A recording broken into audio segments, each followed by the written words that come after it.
Siskel and Ebert review Macaulay Culkin on the loose again in Home Alone 2, Lost in New York. Anthony Hopkins learns a lesson in humanity in The Efficiency Expert. And Detective Harvey Keitel is out of control in Bad Lieutenant.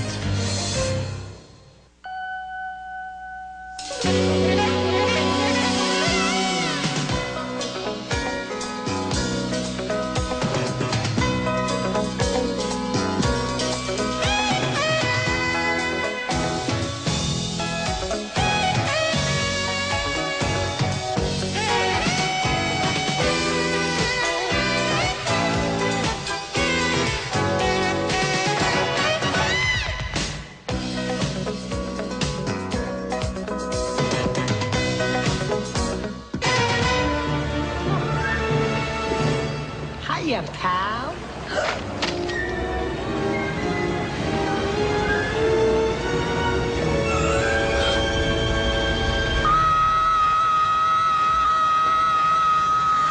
Macaulay Culkin, the most popular lost kid in movie history, goes astray once again in Home Alone 2, Lost in New York. One of the new movies we'll be reviewing this week on Siskel and Ebert, including the controversial new Bad Lieutenant. And we'll also have an interview with Denzel Washington, the star of Malcolm X. I'm Roger Ebert of the Chicago Sun-Times. And I'm Gene Siskel of the Chicago Tribune. Our first film is Home Alone 2, Lost in New York, and everyone I know who has seen this picture says pretty much the same thing, that it's essentially a carbon copy of the first film, and that was my reaction too. Macaulay Culkin, who else again stars as Kevin, and the second time around, we can really appreciate his talent. He is impossibly cute, and he gives perfect little hesitant line readings as he realizes he and his family have jumped on separate planes for their Christmas vacation. Oh no, my family's in Florida and I'm in New York. My family's in Florida. I'm in New York. Little Kevin ends up checking into New York's Plaza Hotel, pretending he's waiting for his father. Naturally, he has a ball with the hotel staff, including bellman Rob Schneider. Is everything all right, sir? Is the temperature in the room okay? It's okay. Do you know how the TV works? I'm 10 years old. TV's my life. Well, I'm sorry.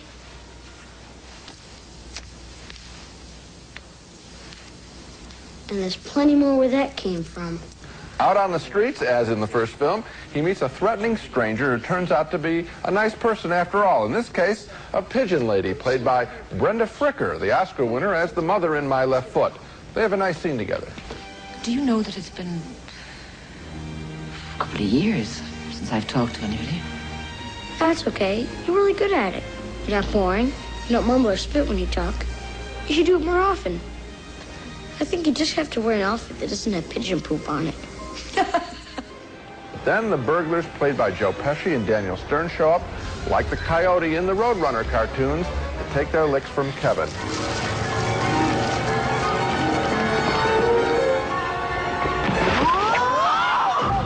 I gave a marginal thumbs down to the original Home Alone. I really don't like those burglars. This time I appreciated Macaulay Culkin more. He has a special gift. He is positively charming. But this time, too, I felt the burglar scenes were even more annoying. Again, marginal thumbs down for me on Home Alone 2. And I know that every 10-year-old kid in America is going to hate me for it. Well, I won't hate you for it, Gene, because my thumb is not even marginally down, and I'll tell you why. First of all, I didn't even go for the Brenda Fricker scenes because I thought that they went on way too long, were overwritten and treacly and sentimental and shameless in the way that the little twerp kind of lectures her on the meaning of life and the meaning of truth, and she's so grateful to find out these words of wisdom from his angelic little mouth. And then as far as the burglars are concerned, the violence, which is obviously, you're quite right, modeled on all those cartoons with the Roadrunner and Wile E. Coyote. They use the wide-angle lens to make it seem that things are really coming from a long way down and slamming on top of everyone, is really tough stuff. You know, usually live-action versions of cartoons don't work because when flesh and blood is involved, it's not that funny. I do think that this kid is a big talent. Oh, I think Macaulay Culkin, I'm not criticizing Macaulay Culkin, the actor. I'm criticizing the character, Kevin, who a little bit of Kevin goes a long way. I mean, the entire scene in that townhouse when he's dropping 50-pound bags That's of the cement on problem. them and tricking them into sticking their heads into exploding toilets and so forth. I mean, this stuff, it may even sound funny when I describe it, but the fact is eventually it wears you gets out. real old and exhausting. It wore me out too. Okay, next movie, and our next film is Stacey Cochran's My New Gun, a poker-faced comedy about strange private lives in the suburbs. The movie stars Diane Lane and Stephen Collins as a dreary married couple whose life takes on a little excitement when their best friends explain that every couple should own a handgun. First of all, she's got to go through Port Authority every night. She carries it with her? It's very small. It's got Myra etched in the handle. Do you want to see it? It's here. It's in my bag. Hold on. Collins insists over his wife's objections that she get a gun, and he supervises her training sessions. What? It's because you are crouched. Try it again, standing up. Come on. Meanwhile, Lane is friendly with their strange neighbor from across the street, played by James LeGros. Don't turn off the water. I need to talk to you. What about? About what we talked about before? You mean, I mean the gun. what do you mean? I need to borrow it. She says no, but he takes it anyway, leading to a showdown with the angry husband. I thought you said you wanted it out of the house. Skippy, please. So I got it out of the house. We're just trying to help. The most dangerous thing you can do with the gun is panic about it, and I thought it'd be safer. Since when are you so concerned about the safety of me and my wife? Well, we're neighbors, Gerald. I was never quite sure what My New Gun was really about, but that was sort of okay. One of its targets may be the attitude that guns are as American as apple pie. It's interesting in this movie how important guns are to the men, how they seem to represent some deeper meaning than simply security or home protection, and that it's through the subject of the gun that all the men quarrel. You don't have to be Freud to figure that out, but the movie is also funny in the way it observes little everyday quirks of speech and of behavior. I thought it was too long. It ran out of steam before the end, but it has its moments. It's a close call, but I'd vote thumbs up. And I liked it too. I like the Diane Lane character an awful lot. I like the way that she's sort of a servant and then is empowered in some way by the gun and by the neighbor. I thought the inclusion of that neighbor across the street, and it's not explained what their relationship really is, was really inventive, and I enjoy that. There are fresh characters here. The portrait of this man with his little townhouse on, I think it's on a golf club, or it seems like it Somewhere is, like surrounding that, was very well done. I enjoyed the picture a lot. And he's such a pompous buffoon. It's always fun to see somebody like that brought down a few pegs. One of the things about all of these films, and it's a little genre here of films, is that they back into the plot. So at the beginning of the movie, the characters know everything about all of the relationships, and you don't know anything. And that's so you're refreshing. Constantly saying, what is this guy doing standing here? Right. Why is he making these references? What is he talking about? In this movie, even Diane Lane doesn't know until halfway through. Then that part I enjoy. We see so many routine films, and this is fresh. Coming up next, Harvey Keitel stars as a corrupt, drug-addicted cop looking for salvation in the controversial drama Bad Lieutenant. No one can kill me. I'm blessed. More than you did. I want to get paid. What about tomorrow? What do you guys want to do? Want to make a bundle? Leave it all in a mess. That's Harvey Keitel as the title character in Abel Ferrara's Bad Lieutenant, a movie that's genuinely shocking in its depiction of the depravity of its central character, a drug-addicted, gambling-addicted, woman-abusing New York City detective who is on a one-man war to self-destruct. He cheats on his wife with prostitutes. My heart's at your command, dear. He shakes down teenage girls for disgusting sexual favors. You do something for me, and I'll do something for you. What do you say about that? You do something for me, and your father won't find out you took his car and you drive without a license. He keeps doubling his losing bets on baseball. Put in my bet! I think about it. There's nothing to think about. Either you put in my bet, or you get nothing. But a vicious crime that he must solve points the way out of his morass. A nun, played by Frankie Thorne, is raped and beaten, and yet she forgives her attacker. This stuns Keitel. It will take such an incredible act to pierce his veil of self-abuse. Deep down inside, don't you want them to pay for what they did to you? Bad Lieutenant then turns into a dual-edged thriller. Can he catch the nun's attackers? And what will he do with them and himself after he finds them? Look at that. You can't do a thing about that, can you? Can you? Look at me. Can you? Director Abel Ferrara has made films of questionable violence before, like Ms. 45, but the stuff of Bad Lieutenant is much more personal and depraved. If it were not for the risk-taking performance of Harvey Keitel, who literally lets it all hang out in this movie in an incredible fashion, much of Bad Lieutenant would come off as either a freak show or as a bad imitation of the most violent scenes in Martin Scorsese's Taxi Driver. But Keitel lets us see that a real man is committing these horrible acts, and we stare in wonder at how it will all end. I didn't particularly enjoy watching Bad Lieutenant, but I will never forget its central performance. Thumbs up from me. Thumbs up for me, too. And once again, the performance is the key to this film, although you cannot take it away from Abel Ferrara that he was able to conceive of this showcase for Keitel's acting talent, because only a director like Ferrara, who has the willingness to take the NC-17 rating, which is death at the box office, and to risk it with an actor like Harvey Keitel, would have made this film. There aren't many other directors in the country who would have touched this material. And when people see movies like this, sometimes they, you know, we're both going to give a thumbs up. People will go to see it. We'll get letters saying, how could you possibly have recommended such a disgusting film? And the answer is because, in a sense, anything that partakes of human life in a truthful way is going to help me in some way or another. And this, I feel it in my bones that this movie is showing us a side of reality that does exist and that is not usually seen in the film. Well, the parallel film to this would be Scorsese's the part of Taxi Driver, but actually much more Raging Bull, where the question is, can a guy who thinks he's bad ever become good? This is not Raging Bull caliber material, in my opinion. I think it's more a series of scenes rather than an organic film, in my opinion. But the Keitel performance links it, and so I was able to follow the material because I was watching him more than I was watching the individual actions, which are so shocking they stand out apart almost from him. It's great work, and I'll tell you something, Gene, about the NC-17 rating, which we talked about before. Because of that rating, Harvey Keitel doesn't have a chance of getting an Academy Award nomination, and you cannot tell me that there are 5 better performances this year in the movies than the one he gives. Well, I hope we see him. That would make for an exciting year. When we come back, Anthony Hopkins plays a man of great intelligence who can strike terror into the hearts of ordinary people.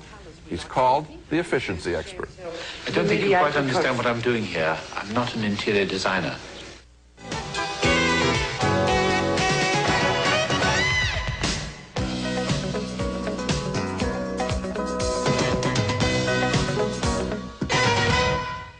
Regarding the general updating and modernization of ball moccasins. That's Anthony Hopkins. There was an efficiency expert who's been brought in to save an Australian moccasin factory from bankruptcy. He has his work cut out for him because the factory owner, that benevolent old man who was showing him around, has essentially run the factory for the entertainment of his employees. Now the party is over, and it's up to Hopkins to restore financial sanity. These can't be the complete financial records, Mr. Bull, surely. As far as I know, they are. There's a young man on the staff who seems to have some promise, and Hopkins wants him as an assistant, but the kid has only one thing on his mind, the boss's daughter, who he is head over heels in love with. Oh, I can't type or anything like that. No, well, you wouldn't have to type. Mr. Ball's daughter will be working with us. Cheryl? Yes. Would I be working with Cheryl? Yes, with Cheryl and myself, just the 3 of us. You get a desk to yourself. Oh, no, I don't mind sharing with Cheryl. The efficiency expert is not only set in the 1960s, but feels like it was made then, too. It's one of those oddball, good-hearted little working-class comedies like the British made 30 years ago, movies like I'm All Right, Jack. And it has the same subtle way of seeming to be about one thing while really being about another thing, in this case, about human nature and the way in which the expert doesn't repair the factory so much as the factory heals the damaged soul of the expert.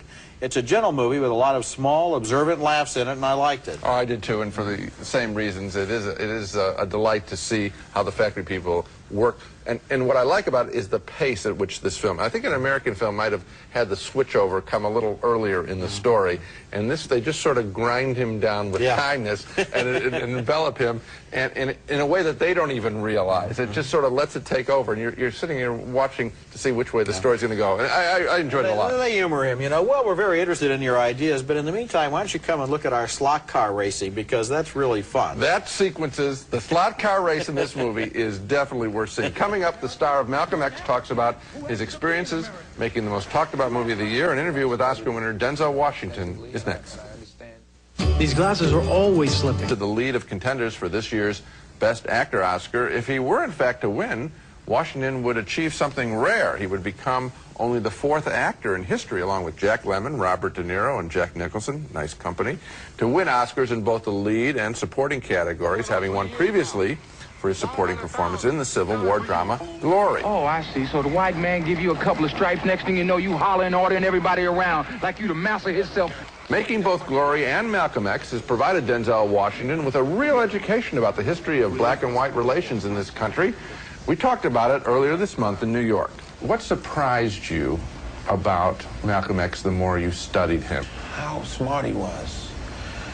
And he would have probably said he wasn't smart, but how disciplined he was. I mean, this man, I was telling someone earlier, he wrote out the entire dictionary, you know, word for word. Is there something that you are going to change in your life by having played the role? In other words, are you going to be more disciplined? Have you said, I mean, are you going to become... We can throw that out the window, the discipline part. I learned to study history, to not take history for granted. I'm no longer in a denial about slavery because I've studied it, you know, extensively, and I understand, I have a better understanding of what my investment, what African Americans' investment in this country was, and how this country could not have become one of the richest nations without using free labor. You're not an American. You're an African who happens to be an American. You have to understand the difference. We didn't come over on the Nita, the Pinta, and the whatchamacallit. We didn't land on Plymouth Rock. Plymouth Rock landed on us. Landed right on top of us. You know, a lot of white people are going to be afraid of this movie, afraid of the effect it might have, and they probably won't have seen it. Did playing this character make you like white people more or less, or not change your opinion? It makes me understand that we all are in need of therapy. A terrible, terrible thing happened in this country for a long time, and people tried to legislate it away. And that was what went on in the 60s, and it was very important, and in the 50s. But you can't legislate people into loving each other. There's proof of that now, and that's part of the reason Malcolm's so popular now. But people have to deal with, really deal with, whites have to deal with, blacks have to deal with what went on here. And to say, oh, well, I'm not like that, well, you're in denial because you were a part of it. And if you weren't, your father or your grandfather was, and you're probably reaping some of the benefits of it. You know, it's a part of my life. If I wasn't enslaved, I know my father or great-grandfather or someone was, and those things still have an effect on me because it was generation after generation. We've talked about it before on this show that one of the reasons why some of the new black movies seem to be so exciting and at the forefront of American movies right now is that they're about something, and I think listening to him there, you get the same feeling. You know, I was surprised in talking to him by how political he was. And he went on and on and on, not only about the politics of Malcolm X, but also about the politics of the present day. And I think that's a side of himself that he's kept kind of private, but it's certainly there, very interesting. Might inform some of his performances in the years to come. When we come back, our Laserdisc pick of the month, we'll take a look at a 1940s Saturday afternoon serial and the Steven Spielberg blockbuster it inspired. Pioneer Home Theater, you don't just watch it. Now it's time for our Laserdisc of the Month segment, and as Gene mentioned when we inaugurated this feature last month, we both like Laserdiscs, not only for the much superior sound and picture quality, but also because there's a lot of film buff type stuff that's available on disc and not on tape. My choices this month are 2 discs of movies made some 40 years apart, but put them side by side and you'll be surprised at the similarities. Manhunt in the African Jungle, just released on disc by Republic, is a 15-chapter 1943 serial directed by Spencer Bennett, known as the king of the serials, and starring Rod Cameron as a U.S. spy who finds himself involved in intrigue, not in the jungle, but actually in the African desert near Casablanca. Your death will be avenged, my father. Now let's jump forward to another Laserdisc, this one the recent letterbox widescreen edition of Steven Spielberg's Indiana Jones and the Temple of Doom. Once again, a sadistic executioner and a diabolical machine of death. Kate Capshaw is the victim. Manhunt in the African Jungle is not a great film, and the Indiana Jones movies are, but it's fun to watch the serial in this crisp Laserdisc version with its Art Deco props and its exotic interiors and with a star, Rod Cameron, who actually somewhat resembles the taciturn Harrison Ford. Both movies are our Laserdisc picks of the month, and now let's take another look at the movies we reviewed this week. 2 thumbs down for Home Alone 2, Lost in New York. We both agree the violent burglar scenes were overdone. 2 thumbs up for My New Gun, the offbeat comedy with Diane Lane sparkling as a newly armed suburban housewife. 2 thumbs up for Bad Lieutenant, with special admiration for the risk-taking performance of Harvey Keitel. And finally, 2 more thumbs up for The Efficiency Expert with Anthony Hopkins in a sweet little comedy about the difference between efficiency and humanity. I'll tell you, of all the pictures, the one that I'd like to stand up for is The Efficiency Expert. Because even as we were talking about it, I was recalling the slot car race. It is a charming film. Yes, See if it you is. can find it. Yes, it is. Good work. That's it for this week. Next week, we'll be back with a special edition of Siskel and Ebert devoted to the career of the multi-talented Steve Martin, who's starring in a new film called Leap of Faith. Steve Martin, that wild and not-so-crazy guy, is next week. And until then, the balcony is closed.